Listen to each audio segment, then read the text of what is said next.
بسم اللہ الرحمن الرحیم الحمد للہ رب العالمین والصلاة والسلام علی سید الانبیاء والمرسلین وعلی آلہ وصحبہ اجمعین اما بعد قال اللہ عز وجل فی القرآن المجید اعوذ باللہ من الشیطان الرجیم بسم اللہ الرحمن الرحیم من عمل صالحا من ذکر او انثى وهو مؤمن فلنحيينه حياة طيبة ولنجزينهم أجرهم بأحسن ما كانوا يعملون.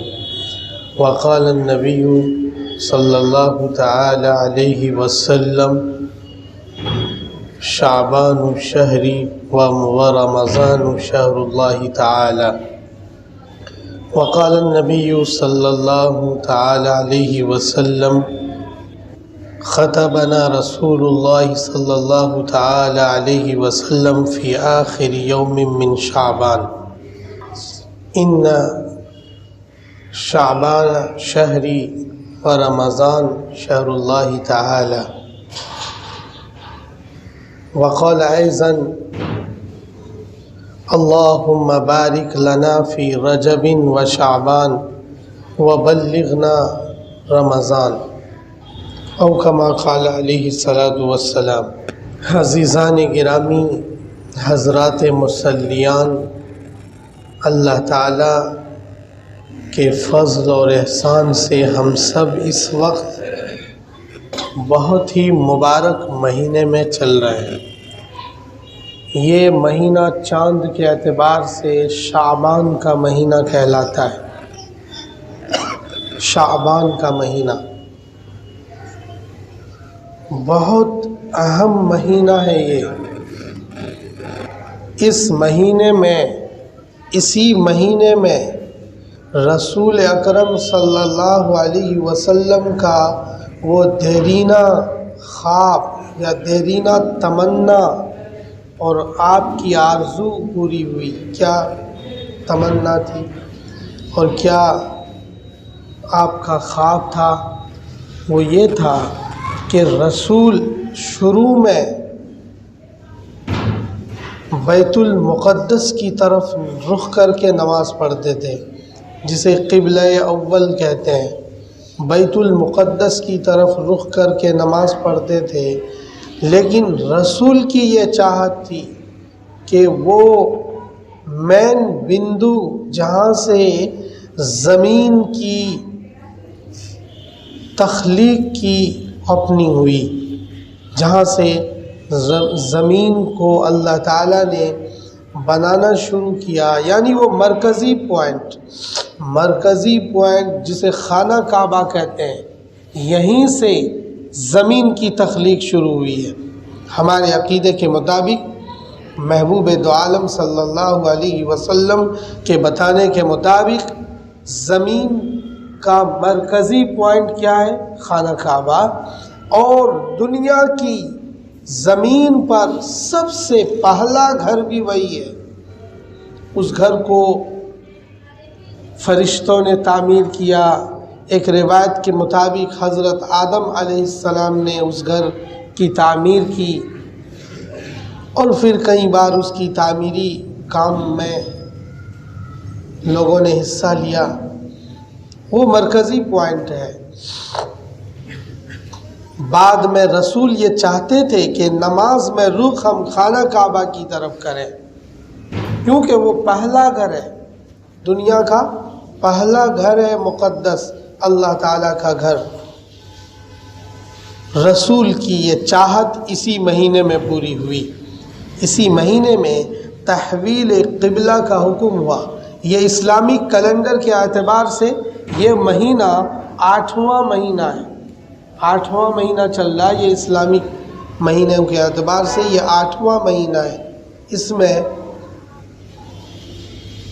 قبلے کی تحویل ہوئی، قبلہ چینج ہوا. پہلے بیت المقدس کی طرف رخ کر کے نماز پڑھتے تھے، بعد میں خانہ کعبہ کا 16-17 مہینے تک بیت المقدس کی طرف رخ کر کے نماز پڑھی گئی، پھر خانہ کعبہ کی طرف رخ کر کے نماز پڑھنے کا حکم ہوا، یہ مبارک کام اسی مہینے میں ہوا ہے۔ جب ہمیں پانی نہ ملے یا اتنا زبردست بیماری لگی ہوئی ہو کہ پانی کا استعمال کریں گے تو ہاتھ پاؤں شل ہو جائے گا، کچھ خاص قسم کا نقصان ہو جائے گا، تو تب کیا ہم کہتے ہیں کہ وضو کی جگہ تیمم کرو۔ تیمم کا حکم بھی اسی مہینے میں نازل ہوا ہے۔ ایک بہت غزوہ بنو المستلق ایک غزوہ ہے، رسول بھی اس غزوے میں شریک تھے، غزوہ بنو المستلق، اسی مہینے میں یہ غزوہ بھی واقع ہوا ہے۔ اسی مہینے میں غزوہ بنو المستلق کا واقعہ پیش آیا ہے۔ ایک اور بات، اس عظیم مہینے میں رسول اکرم صلی اللہ علیہ وسلم نے دو مقدس خاتون حضرت حفصہ رضی اللہ تعالی عنہ اور حضرت جویریہ رضی اللہ تعالی عنہ سے نکاح اسی مہینے میں فرمایا ہے۔ حضرت جویریہ سے اور حضرت حفصہ رضی اللہ تعالی عنہ سے، دو خاتون سے آپ نے اسی مہینے میں، شعبان کے مہینے میں نکاح فرمایا۔ تو کئی ایک تاریخی واقعات بھی اس مہینے میں پیش آئے ہیں۔ رسول اکرم صلی اللہ تعالی علیہ وسلم نے فرمایا کہ یہ مہینہ میرا مہینہ ہے اور رمضان اللہ تعالیٰ کا مہینہ ہے۔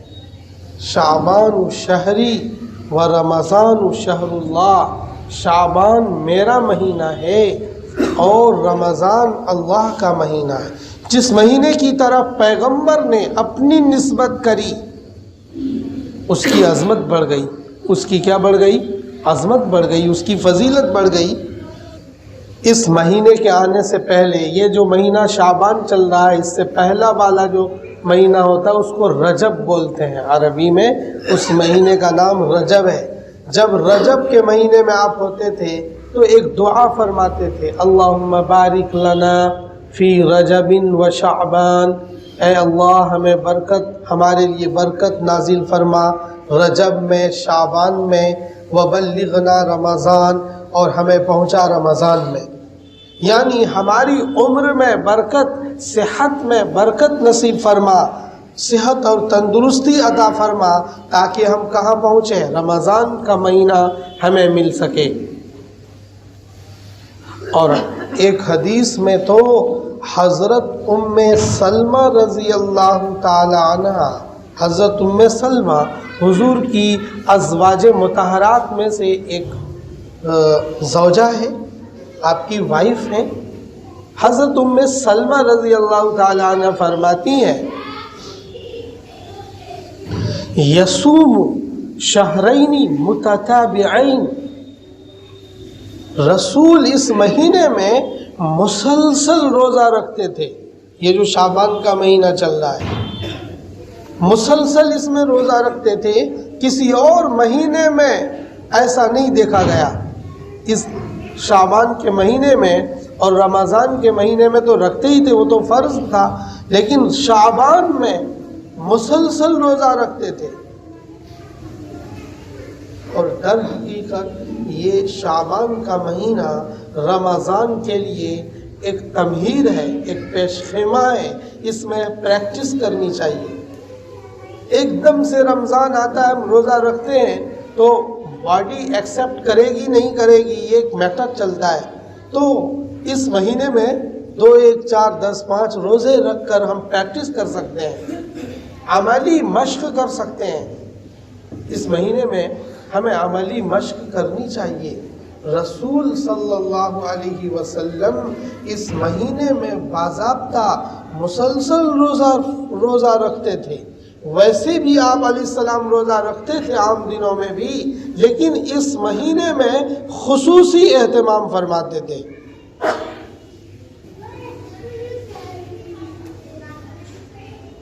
اس سے کیا سبق ملا ہمیں؟ اس سے یہ سبق ملا کہ ہمیں بھی یہ پریکٹس کرنے کی ضرورت ہے، ہمیں بھی اس پریکٹس کو اپنانا چاہیے. یہ ایکسرسائز ہمیں کرنا ہے. کم سے کم 2-4 روزے ہمیں شعبان میں رکھ کے دیکھنے چاہیے.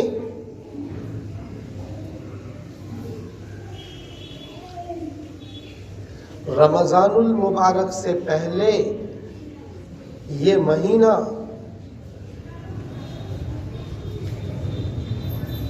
اب رمضان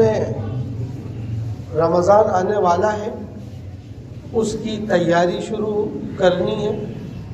روزے کے اعتبار سے، تراویح کے اعتبار سے اور عبادت کے اعتبار سے. تو ابھی سے ہمیں اپنا مائنڈ سیٹ کرنا ہے کہ ہمیں کام کا کیا طریقہ اپنانا ہے، کتنا وقت ہمیں کام کرنا ہے، کتنا وقت اللہ کی عبادت میں لگانا ہے. تلاوت میں دن بھر میں ہم کتنے پارے کی تلاوت کریں گے. پورے سال تو ہم پڑھتے نہیں ہیں. تو رمضان میں اس کا اہتمام ہوتا ہے، لوگوں کا دل نرم ہوتا ہے. تو رمضان کے مہینے میں تلاوت ہم کریں گے تو ہمیں یہ طے کرنا چاہیے کہ ہمیں کتنی دیر تلاوت ڈیلی کرنی ہے.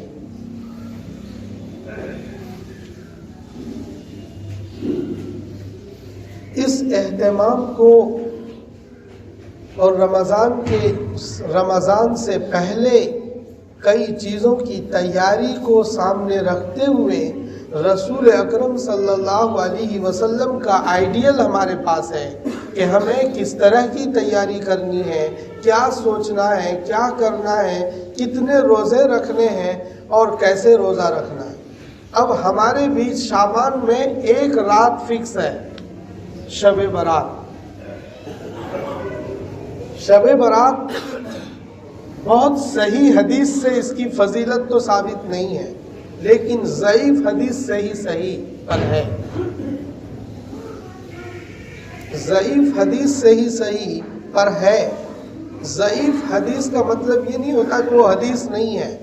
وہ جو راویوں میں اختلاف ہو جاتا ہے، جو نقل کرنے والے لوگ ہیں ان کے بیچ ان میں تھوڑا تذبذب، تشکیک اور کنفیوژن ہوتی ہے، جس کی وجہ سے حدیثیں ضعیف بنتی ہیں. تو حدیث تو حدیث ہے، لیکن راویوں کی کمی بیشی سے حدیثیں ضعیف ہو جاتی ہیں. تو ضعیف حدیث میں اس رات کی فضیلت آئی ہے. تو ہم لوگ اس رات میں خوب اہتمام کرتے ہیں. مسجد میں بھی آتے ہیں، گھروں میں بھی جاگتے ہیں، کھانے پینے کا بھی اہتمام کرتے ہیں، طرح طرح کی تیاری کرتے ہیں، اور راتوں کو تیاری کے ساتھ ساتھ مسجدوں میں آ کر عبادت بھی کرتے ہیں. سب اچھی چیزیں ہیں، عبادت کرتے ہیں ہم لوگ آ کر مسجدوں میں. کچھ چیزیں بری ہیں جو ہم کرتے ہیں اور کرنا نہیں چاہیے. جن میں سے ایک یہ ہے کہ ہمارے لڑکے، ہمارے جوان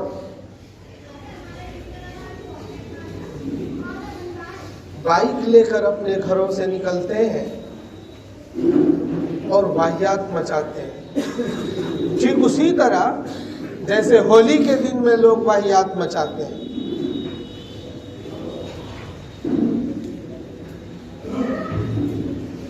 شب برات پہ ڈرامہ سینٹر ہائی الرٹ پر رہتا ہے. کیسے؟ جیسے کہ ہولی کے دن ڈرامہ سینٹر کو الرٹ. ابھی ڈاکٹروں سے میں نے پوچھا کہ آپ لوگوں کی ڈیوٹی، کہا کہ 7, 8, 9 ان میں تو ہماری چھٹی نہیں ہے. اور دنوں میں ہم ادھر ادھر جا سکتے ہیں، لیکن ان دنوں میں ہم ادھر ادھر نہیں جا سکتے. میں نے پوچھا کہ کیا وجہ ہے؟ کیونکہ ہولی کے دن میں بہت سارے کیسز بنتے ہیں، اس کی ڈیوٹی سخت بن جاتی ہے.